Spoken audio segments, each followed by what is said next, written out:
Eto na naman yung vlogger na sobrang tagal mag-upload. Once a month lang mag-upload. Oo, be, alam ko, be, ang pangit ng harap namin. Alam ko nakakaalibad-bad yung harap namin. Kaya nga ito na iaasikasuhin ko na di ba? Sorry. Tanga na naman mag-voice over si Baliw eh. Kung pinapautang mo ko para mapag-gate ko na to tsaka mapabubong, di sana masaya. Yung aso ko kasi darling, hindi yan nasanay sa potty tree, kaya yan, ang dami namin basahang marumi. Ayahan mo na, hindi naman ikaw yung pinaglalaba ko, be. Ito na, nag-isip na ako ng solusyon kung paano kahit papano mapapaganda natin yung harapan ng bahay natin, no? Kaya itong syurak na to, tinanggal ko na yung mga laman kasi bala ko, dyan ko na lang lalagay yung mga halaman ko. Kasi nga darling, may nagpadala na naman sa atin ng syurak. Kaya, papalitan natin to, okay? Alright. As what I mentioned, wow. Di ba sabi sa inyo mga darling, hindi naman ako pumapaldo talaga sa TikTok na sobra-sobrang dami kong commission. As in, barya-barya lang. Pero dahil masipag akong mag-PM sa mga shop, nakikipag-collaborate ako, napadalan mo ako ng ganito, tapos i-video ko, gagawin ko yung mga request nyo. May mga nagtitiwala sa ating mga shop na nagpapadala sa atin ng mga gamit. Kaya I can proudly say na halos kalahati ng gamit ko dito sa bahay mga free sample lang from generous shop. Saka di ka pwedeng mamili dyan, be. Si shop ang mag-decide kung ano yung mga item na gusto nilang ipapromote. So, kahit gusto kong mag-request ng 52-inch na TV, hindi talaga pwede, te. So, ayun na nga. After ma-assemble yung shoe rack, pinalagay ko na kay darling sa likod ng pinto. Para naman maayos na natin yung harap natin. Pero wag kayo masyadong mag-expect na sobrang ganda ng kakalabasan, no, darling. Kasi ano lang naman to, linis-linis lang, ganyan. So, umaga lang din talaga kami nakakakilos-kilos dito sa bahay. Kasi mga darling, maghapon kami nag-e-edit. Minsan nga, umaabot pa kami ng madaling araw eh. Ganun talaga kasi nakapit yung graduation ngayon. So, marami kaming edit ng mga toga pics.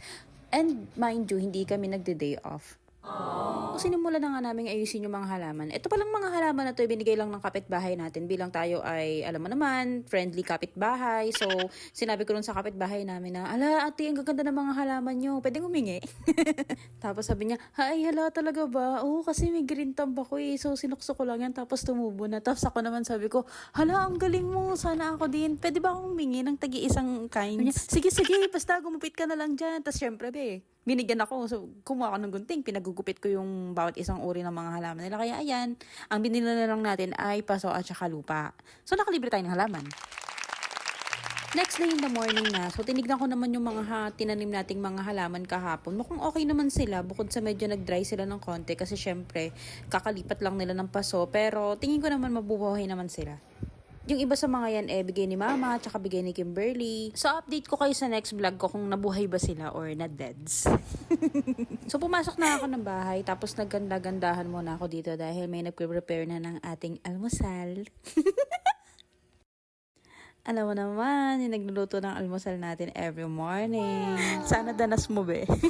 Joke. At saka feeling ko lahat ng mga susunod na vlog natin ay dito muna sa bahay. Kasi, be, hindi tayo pwedeng layas ng layas. Lalo na ngayon, nagpipick season na yung mga graduation. Kaya ang gagawin muna natin is mag-edit everyday para makabayad sa utang. At saka para makaipon ng savings. Hindi ko na masyadong iniisip, darling. Kasi ganito lang naman talaga yung gusto ko eh. Gusto namin ni Jason, simpleng buhay. Simpleng buhay na kay ganda. Ay, kumanta siya. Tara na, kumain na tayo. At after nito, wala naman tayong ibang gagawin kundi, alam mo na, mag-edit muna. Tapos, mag-edit ulit. Ganun. Talagang kwento mag-voice over talaga. So, ayun na. Nag-ready siya ng sinangag itlog at corn beef. Corn silog. Kain tayo mga darling. And after namin kumain, dumating na naman tong free sample na request natin. Basket to. Tapos balak namin, lalagyan din namin ng halaman. Alam mo yung halaman na bumababa, yung parang potos ba tawag doon? Yung humahaba. Tapos parang nakahang lang siya na ganyan. Tapos pahahabain. Hoy, yung halaman, yung halaman. At pagkatapos nga nun mga darling, sinamahan ko naman to si Jason na magpagupit dito sa amin. Banda lang dito sa amin, naglakad-lakad lang kami. Bali, hindi ko na na-vlog kasi sobrang init. So, yun na nga, afternoon nag-edit lang kami. At tsaka nga pala mga darling, wala naman talaga akong trabaho. Hindi ko naman talaga trabaho to. Bali, trabaho talaga to ng asawa ko. So, nakikitrabaho lang ako. Ang daming trabaho. Ako talaga ay walang trabaho, so I'm a jobless. Feeling ko naman ay malaki naman yung natutulong natin sa kanya. Well, ako yung nag-edit tapos minsan check lang siya ganun. So fast forward din na nga namin na malay na 3 AM na pala ng madaling araw, 4 AM na. So ayan, matutulog muna kami guys. Good night. See you on my next vlog.